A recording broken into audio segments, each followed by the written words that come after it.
Best effort para makapagbigay ng dekalidad na series sina David Licauca at Jillian Ward.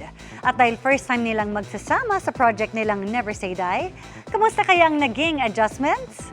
Makichika kay Nelson Canlas.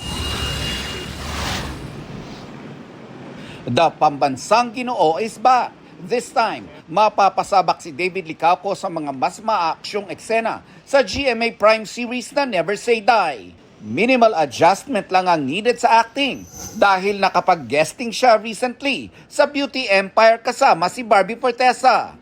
Nakatulong din ang pagsali niya sa basketball tournament kamakailan para ready sa physical demands ng serye. Sabi ko kay Barbie, para lang ako nag-acting workshop with her as my acting coach that day dahil syempre alam naman natin na magaling si Barbie. Warm up, oo. Pagdating ng FIBA, sakat ng katawan ko. Pinaka-adjustment na siguro ang paninibago sa bagong makaka-eksena sa serye.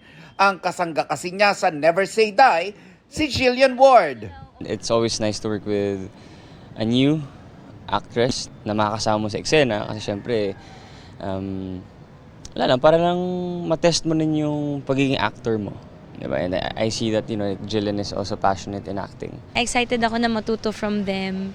And ayun, parang bagong experience talaga po itong show na to for me. Si Jillian kaya, hindi naninibago sa maraming action scenes? Palaban ako for this show. Alam ko na lahat sila mga athlete po sila, talagang mga action stars sila. Ilang years na sila nag-action. Ako po first time ko, pero talaga bibigay ko po yung best ko. I will do everything. And actually po kahit rest days ko, nagjo-jog pa rin ako. Talagang nag-workout po ako para medyo mas malakas. Yan, muscle. Nelson Canlas, updated sa Showbiz Happenings.